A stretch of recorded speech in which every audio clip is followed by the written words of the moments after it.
Every morning nature awakens without struggle. Water flows, light rises, life renews itself, finding its rhythm with an effortless grace. Yet for many of us, especially as metabolism changes with time, energy feels harder to access, weight feels more resistant, and no matter how carefully we eat or move, the body doesn't always respond the way it once did. It's a quiet, persistent friction that can color the entire day. We make sincere, loving efforts to find that flow again. We eat mindfully, choosing nourishing foods, move our bodies, seeking strength and release. We hydrate, drinking glass after glass of water. Yet the body still holds on. The energy remains elusive. The feeling of lightness feels just out of reach. This isn't because we've failed, or because our efforts are in vain. It's often because something deeper, something at a cellular level, may be asking for our gentle attention. Modern science is now revealing that energy, metabolism, and weight regulation begin much deeper, inside the cell itself, where tiny energy engines quietly determine how efficiently the body responds. Today we'll explore this gentle cellular perspective, not to force the body, but to understand how it naturally works. In nature, growth doesn't come from force, it comes from balance. It comes from creating the right conditions for life to flourish. If this idea of supporting metabolism at a deeper cellular level resonates with you, there's a calm scientific presentation linked below that explains this foundation in more detail. You're welcome to explore it any time. When water reaches the roots of a plant, life responds naturally. It doesn't need to be commanded. It simply needs to be nourished. Our bodies, in their profound wisdom, follow these same fundamental laws. Modern research is helping us understand that metabolism is not only about the food we eat or the way we move, it's also deeply connected to how water moves inside our bodies, and more specifically, how it gets inside our cells. This is the world of cellular hydration. Think of your body as having two major oceans of water: the water outside your cells, called extracellular fluid, and the water inside your cells, the intracellular fluid. For our cells to function optimally, to produce energy, to communicate, to cleanse themselves, they need to be properly hydrated from the inside. You can drink plenty of water, gallons even, and still experience a state of cellular imbalance. This is a concept sometimes called mishydration, a condition where water is abundant outside the cells but doesn't efficiently reach where it's needed most, inside. The gateways for water to enter our cells are specialized protein channels called aquaporins. As pioneering research from scientists like Dr. Peter Agri showed, these channels are crucial. When they aren't functioning optimally, water can struggle to cross the cell membrane, leaving the cell thirsty even when the body is technically hydrated. This internal hydration is profoundly linked to our energy. There's a simple visual explanation below that shows how mitochondrial function influences energy and metabolic rhythm. You can view it any time if you'd like a clearer picture. Inside nearly every cell are mitochondria, the tiny powerhouses responsible for creating ATP, the body's energy currency. For mitochondria to work efficiently, they require a very specific, well-hydrated environment. Landmark research has shown that cell volume, which is regulated by water, acts as a metabolic signal. When a cell is properly hydrated, it's a signal for anabolism, or building up. When it's dehydrated, it signals catabolism, or breaking down. A state of low cellular hydration can therefore slow down the very machinery of energy production, leaving us feeling tired and sluggish, no matter how much we rest. This is an important distinction. Mitochondria don't need to be forced or aggressively stimulated. They respond best after the cellular environment they live in feels stable, hydrated, and supported. Before energy systems can respond, the cellular environment they operate in must feel safe, nourished, and balanced. If steady energy has felt harder to maintain lately, the resource below explains how cellular energy support fits into a whole-body metabolic approach, without extremes or pressure. This principle of readiness extends to how our bodies manage energy stores.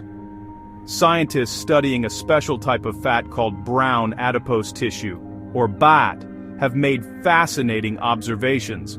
Unlike typical white fat that stores energy, BAT is metabolically active. Its job is to burn energy to create heat, a process called thermogenesis. Studies have shown that the cells within this energy-active fat respond more readily to energy demands when they are well supported and hydrated.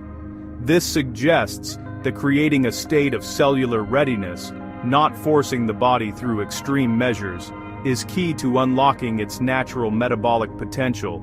It's about cooperation, not command. This is why many energy and metabolism strategies fail. They try to activate systems before the body's hydration foundation is ready.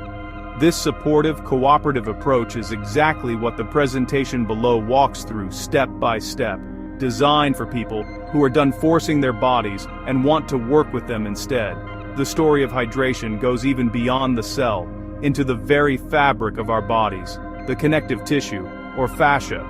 This web-like matrix surrounds every muscle, organ, and cell. A key component of this tissue is a molecule called hyaluronin, which acts like a sponge, binding and organizing water. When this matrix is well hydrated, it creates a slick, gliding surface, allowing muscles to move freely and efficiently. When it's dehydrated, the tissue can become sticky and restricted, which some people experience as stiffness, discomfort, and a feeling of being stuck. Supporting this system may contribute to a sense of physical ease and flow. The connection between hydration and how we feel is not just theoretical. A growing body of clinical and observational data suggests a strong link. For example, studies published in journals like the Journal of Nutrition and the British Journal of Nutrition have found that even mild dehydration can impact cognitive function, mood, and concentration. Furthermore, some research points to a connection between hydration status and appetite regulation. When the body's hydration signals are unclear, they can sometimes be misinterpreted as hunger, potentially leading to increased calorie intake. By ensuring adequate hydration, we may better support our body's ability to distinguish between thirst and hunger, which can be a gentle, powerful tool for finding balance. If you're curious how people are gently supporting metabolic balance in everyday life, there's a clear explanation available below. You're welcome to explore it at your own pace. But getting water inside the cells isn't just about the water itself. It's about balance, particularly the balance of electrolytes. Key minerals like sodium, potassium, and magnesium act like guides, directing water where to go. Sodium primarily helps maintain the fluid balance outside our cells, while potassium is crucial for holding water inside our cells. Magnesium plays a role in over 300 bodily processes, including energy production and supporting the function of the cellular membrane. An imbalance, too much sodium without enough potassium for instance, can disrupt this delicate osmotic pressure, making it harder for water to enter the cells. This is why true hydration is about the entire system, not just one component. So how can we gently support this process? It begins with awareness. It's not about forcing down huge amounts of water at once, which can flush out electrolytes. Instead, it's about consistent, mindful sipping throughout the day. Consider timing your hydration around your body's needs, a little more on days you're active and sweating, paying attention to the first signals of thirst, and perhaps starting and ending your day with a glass of water to replenish what's lost during sleep. Listening to your body's unique circadian and temperature cues is more important than following a rigid rule. It's a practice of tuning in. When hydration and metabolism are gently supported at this foundational level, many people describe a cascade of subtle but profound shifts. They report steadier, more consistent energy throughout the day, a noticeable reduction in persistent cravings, lighter, more comfortable digestion, a lessening of that feeling of heaviness or puffiness.